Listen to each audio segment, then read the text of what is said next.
स्वागत है। मैं आपके साथ फरहान नाज। ವಿಜಯಪುರ ವಿಧಾನಸಭಾ ಮತಕ್ಷೇತ್ರದ ಶಿವಸೇನಾ ಪಕ್ಷದ ಅಭ್ಯರ್ಥಿಯಾದಂಥ ಸತೀಶ್ ಅಶೋಕ್ ಪಾಟೀಲ್ ಆದಂಥ ನನಗೆ ಬಂದಿರತಕ್ಕಂಥ ಮಾಹಿತಿ ಪ್ರಕಾರವಾಗಿ ಇವತ್ತೇನು BJP ಆ ರೋಡ್ ಶೋ ಇತ್ತು, ಆ ರೋಡ್ ಶೋದಲ್ಲಿ ವಿಜಯಪುರ ಜಿಲ್ಲೆಯನ್ನು ಹೊರತುಪಡಿಸಿ ಅದೇ ರೀತಿ ಬೇರೆ ತಾಲೂಕಿನ ಬೇರೆ ಬೇರೆ ಜಿಲ್ಲೆಯ ಒಂದು ಸಿದ್ದಸಿರಿ ಬ್ಯಾಂಕಿನ ಸಿಬ್ಬಂದಿಗಳು ಅದು ಮ್ಯಾನೇಜರ್ಗಳು ಬಂದು ಇಲ್ಲೇ ಉಳ್ಕೊಂಡಿದ್ದಾರೆ ಅಂತೇಳಿ ಮಾಹಿತಿ ಬಂದಿದೆ. ಅದ್ರ ಜೊತೆಗೇ ಕೆಲವೊಂದು ತಮ್ಮ ಸಿಬ್ಬಂದಿಗಳು ಏನಾರಲ್ಲ ಸಿದ್ದಸಿರಿ ಬ್ಯಾಂಕಿನ ಸಿಬ್ಬಂದಿಗಳನ್ನು ಇಲ್ಲೇ ಇಳ್ಕೊಳ್ಳಿಕ್ಕೆ ಕೊಟ್ಟಿದ್ದಾರೆ. ಅವರು ಈ ಚುನಾವಣೆ ಮತದಾನದ ಪ್ರಯುಕ್ತವಾಗಿ 48 ಗಂಟೆ ಒಳಗಾಗಿ ಇಲ್ಲಿಂದ ಅವ್ರಿಗೆ ಹೊರ ಕಳಿಸ್ಬೇಕು.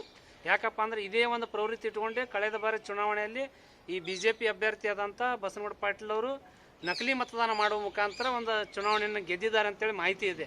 ಅದರದ ಅಡಿಯಲ್ಲಿನೇ ಮತ್ತು ಕೆಲವೊಂದು ವಿಜಯಪುರ ನಗರದ ಅಕ್ಕಪಕ್ಕದ ಹಳ್ಳಿಗಳಲ್ಲಿ ಇರ್ತಕ್ಕಂಥ ಸುಮಾರು 200-300 ಒಂದೊಂದು ಹಳ್ಳಿಯಲ್ಲಿ ಮತದಾನ ಒಂದು ಏನು ವೋಟಿಂಗ್ ಕಾರ್ಡ್ ಅದಲ್ಲ ಅವೆಲ್ಲ ಮಾಡಿ ತಮ್ಮ ಕಡೆನೇ ಇಟ್ಕೊಂಡಿದ್ದಾರಂತ ಮಾಹಿತಿ ಬಂದಿದೆ.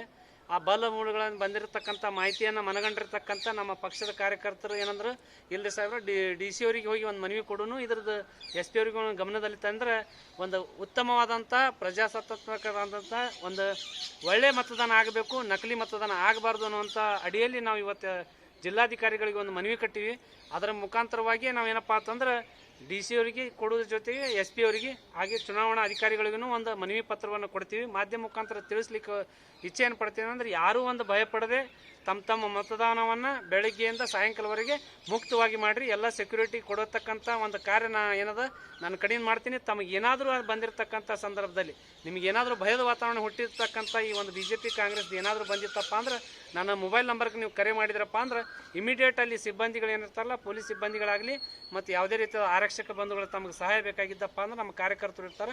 ನನ್ನ ಮೊಬೈಲ್ ನಂಬರ್ 9901268126 ಇದಕ್ಕೆ ಕರೆ ಮಾಡೋ ಮುಖಾಂತರ ತಾವು ಏನಾದ ಸ್ವಚ್ಛಂದದಿಂದ ಒಂದು ಉಲ್ಲಾಸದಿಂದ ನಿಮ್ಮ ಏನು ಹಕ್ಕದಲ್ಲ ಮತದಾನವನ್ನು ಚಲಾಯಿಸಬೇಕು.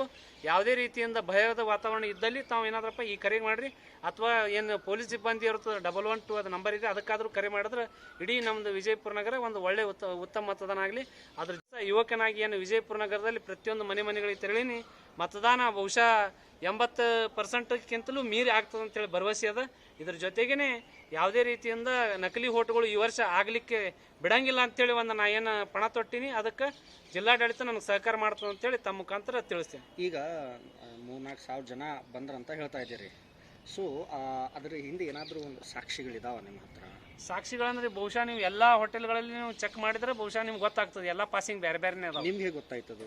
ನನಗಂದ್ರೆ ನನಗೆ ಪಕ್ಷದ ಕಾರ್ಯಕರ್ತರು ಕೆಲವೊಬ್ರು ಅಲ್ಲಿ ಅದೇನು ವಿಡಿಯೋಸ್ ಅದಾವಲ್ಲ ಅವೆಲ್ಲ ಬಂದಿದ ತಕ್ಷಣ ನಾವು ಬಹುಶಃ ಒಂದು 30 ವರ್ಷದಿಂದ ವಿಜಯಪುರ ನಗರ ಬಿಟ್ಟು ನಮ್ಮ ಬೇರೆ ಕಡೆ ತಿರುಗಾಡಿಲ್ಲ.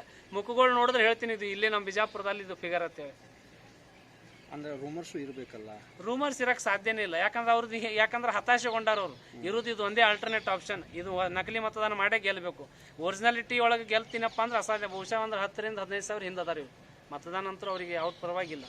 ಈಗ ಚುನಾವಣಾಧಿಕಾರಿಗಳು ಏನು ಹೇಳಿದ್ರು ಇದಕ್ಕೆ ಸಂಬಂಧಪಟ್ಟ ಹಾಗೆ? ಅವ್ರು ಇಷ್ಟು ಖುಷಿ ಪಟ್ರಲ್ಲ. ಹೌದು ಇದ್ರು ಇರ್ಬೋದು. ಇದನ್ನು ಪರಿಶೀಲಿಸಿ ಏನದ ಯಾವುದೇ ರೀತಿಯಿಂದ ಉತ್ತಮ ಮತದಾನ ಮಾಡ್ಲಿಕ್ಕೆ ನಮಗೆ ನೀವು ಬನ್ನಿ ಅಷ್ಟೇ ಅಲ್ಲ, ನಿಮ್ಗೆ ಯಾವಾಗ ನಮ್ಗೆ ಆ ಥರ ಅನಿಸ್ತು ಇಲ್ಲಿ ಉಳ್ಕೊಂಡಿದ್ದಾರೆ ಅಂತ ಅನಿಸ್ತಪ್ಪ ಅಂದ್ರೆ ನಮ್ಮ ಮಾಹಿತಿ ಕೊಡಂದಾರೆ. ನಾವು ಪಕ್ಷದ ಕಾರ್ಯಕರ್ತರನ್ನ ಪ್ರತಿಯೊಂದು ಹೋಟೆಲ್ಗಳಿಗೆ ಕಳಿಸ್ಕೇಶಂದ ಮಾಹಿತಿ ತೊಗೋತೀವಿ. ಯಾಕಂದ್ರೆ ಅವ್ರ ಮನೆಯಾಗಂತೂ ಇಟ್ಕೊಳಕ್ಕೆ ಬರಂಗಿಲ್ಲ ರೀ, ಹೋಟೆಲ್ದಲ್ಲೇ ಇರಿಸಬೇಕು. ಪ್ರತಿಯೊಂದು ಹೋಟೆಲ್ಗಳಿಗೆ ಚೆಕ್ ಮಾಡ್ಲಿಕ್ಕೆ ನಮ್ಮ ಪಕ್ಷದ ಕಾರ್ಯಕರ್ತರು ಸಿದ್ಧರದ.